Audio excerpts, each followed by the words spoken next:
77% des travailleurs craignent que l'IA leur prenne leur emploi. Pendant ce temps, des dirigeants accumulent tableaux de bord, algorithmes et outils d'optimisation. Mais voici la vraie question. Et si le secret du leadership de demain n'était pas technologique, mais profondément humain, si l'IA faisait des dégâts, ce ne serait pas à cause de la technologie, mais de ceux qui détiennent le pouvoir de décision et qui n'ont rien vu venir. À la fin de cette vidéo, vous serez convaincu que le vrai secret du leadership en 2025 et au-delà, c'est l'humain connecté.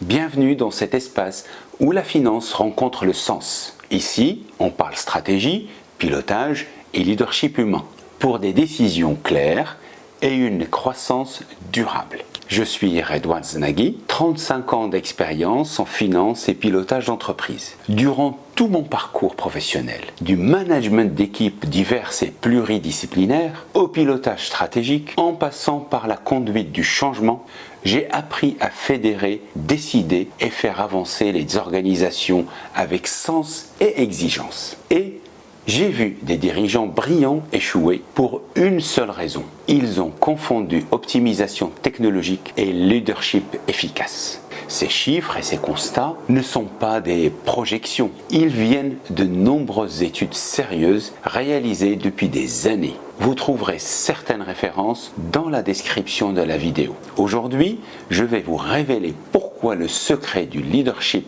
n'est pas dans vos outils, mais dans votre capacité à créer des connexions humaines authentiques. Restez avec moi jusqu'à la fin de la vidéo et vous aurez les clés pour exercer un vrai leadership en 2025 et au-delà, son vrai secret, l'humain connecté.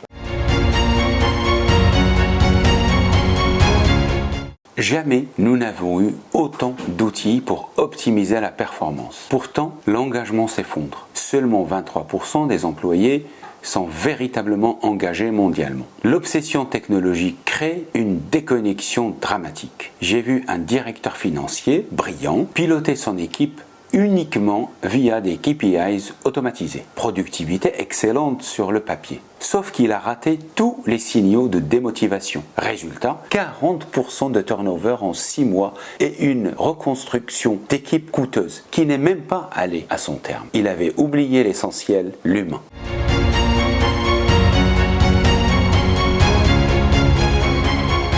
Un dirigeant a le choix entre 3 possibilités face à la transformation. La subir, la suivre ou l'anticiper, la décider. Ceux qui découvrent l'IA aujourd'hui mettent leurs équipes en danger. Ceux qui l'explorent depuis des années créent la sécurité de l'adaptation progressive.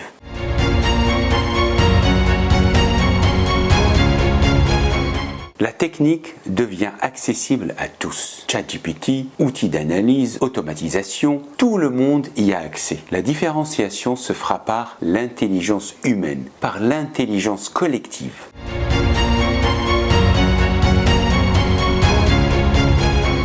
L'intelligence émotionnelle n'est pas du développement personnel, c'est un levier de performance mesurable. Derrière chaque KPI, il y a un humain avec ses émotions, ses aspirations, ses peurs et ses joies. Quand un collaborateur fait une erreur, 2 approches s'offrent à vous. Le réflexe technique. Analyser les métriques, identifier la faille, corriger le process. Le réflexe humain, comprendre le contexte, transformer l'erreur en apprentissage collectif. Dans le premier cas, vous optimisez un process. Dans le second, vous renforcez la confiance et prévenez les erreurs futures. Un CEO que j'ai accompagné a transformé son entreprise, non pas en changeant sa technologie, mais en instaurant 30 minutes hebdomadaires d'écoute et d'échange individuels avec chaque manager. Résultat, turnover divisé par 3, innovation multipliée par 2. La leçon, quand l'IA automatise les tâches répétitives, le temps libéré doit être investi dans la compréhension humaine, pas dans de nouveaux gadgets. 70% d'engagement dépend du manager selon Gallup. Mais aucun algorithme ne détecte la démotivation naissante, l'anxiété face au changement ou le potentiel inexploité d'un collaborateur silencieux.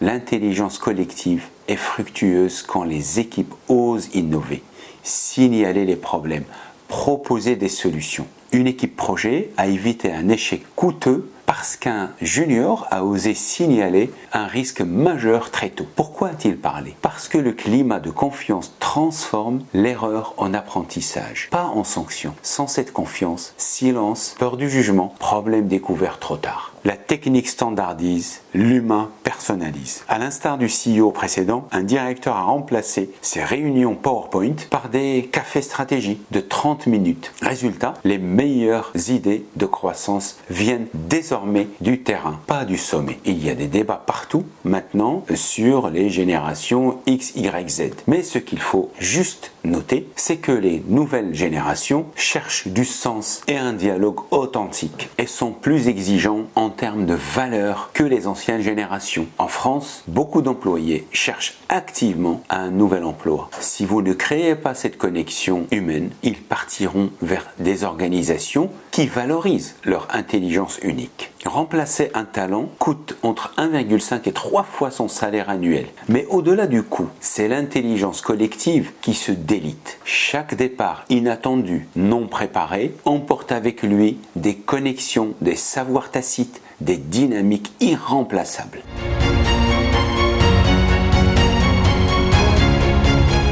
Attention, je ne dis pas de rejeter la technologie, je dis de la remettre à sa place, au service de l'humain. Cette approche s'appelle l'intelligence interconnectée, concept que je développe depuis plusieurs années maintenant. C'est un concept qui se fonde sur 4 principes. Automatiser pour libérer l'intelligence humaine. Quand l'IA traite les données en 15 minutes au lieu de 3 heures, le temps gagné, investi en stratégie, en accompagnement, en création de sens. L'IA fait le calcul, l'humain fait le sens. 2. La transparence crée l'adoption. Jamais d'IA boîte noire. Quand on utilise des algorithmes, expliquer la méthode, la confiance naît de la compréhension, pas de la magie technologique. L'algorithme propose, l'humain contextualise, l'humain décide. L'humain garde la vision et la décision.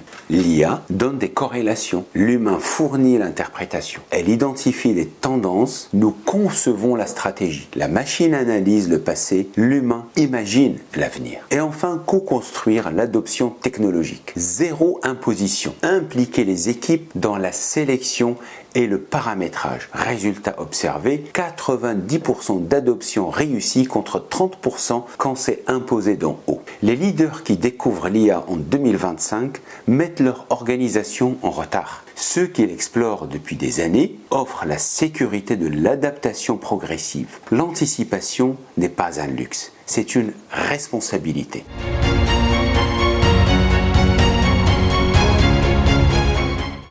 Voici la méthode éprouvée. 1. L'écoute stratégique. 30 minutes par collaborateur par mois. L'art de poser des questions puissantes. Qu'est-ce qui vous aiderait à donner le meilleur de vous-même? Quel est le top de vos désirs, souhaits, ambitions? Comment je peux vous aider à les réaliser? Puis agir sur les réponses. L'IA peut analyser les performances. Seul l'humain peut comprendre les blocages. 2. La reconnaissance de l'intelligence unique. Chaque personne a une forme d'intelligence que l'IA ne remplacera jamais. Créativité, empathie, intuition, vision. Identifier et valoriser publiquement cette intelligence unique. 3. La vulnérabilité calculée du leader. Partager ses apprentissages, ses hésitations face au changement.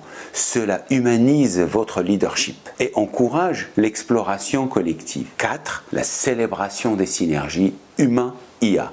Célébrer non pas les performances pures, mais les moments où la technologie a permis à quelqu'un d'exprimer son génie humain. 5. Co-vision du futur. Construire ensemble la vision. À quoi ressemblera notre travail dans 3 ans? Comment l'IA peut-elle nous rendre plus humains? Résultat garanti, en 30 jours d'application, plus d'initiatives, moins de résistance au changement. Amélioration mesurable du climat. Parce que bien traiter les gens, c'est d'abord bien se respecter soi-même et c'est toujours bénéfique à tous.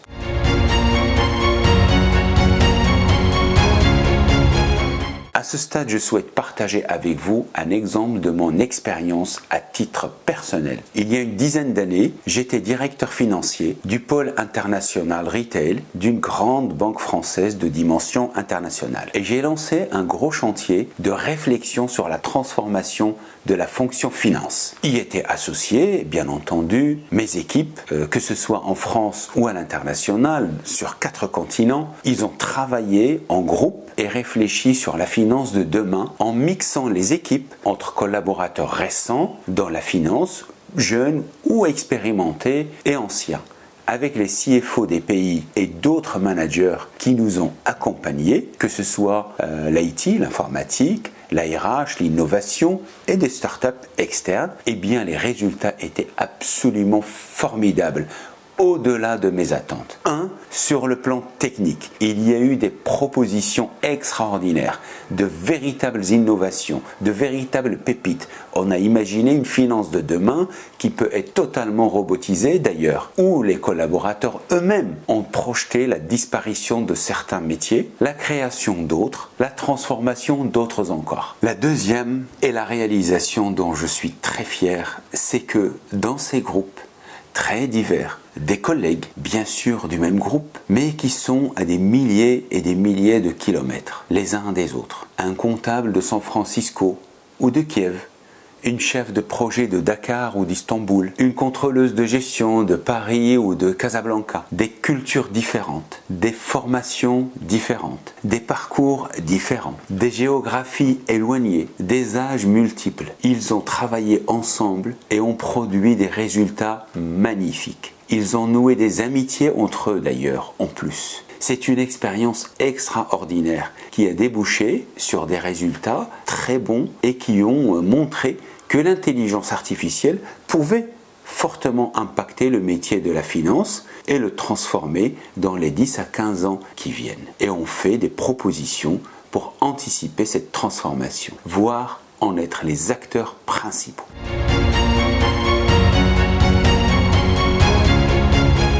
Parmi ces 5 actions, laquelle allez-vous tester en premier cette semaine ? Comment allez-vous transformer votre relation à la technologie pour qu'elle sublime votre humanité ? Partagez votre engagement avec nous. Rejoignez justement cette communauté de leaders qui place l'intelligence humaine au cœur de la transformation technologique.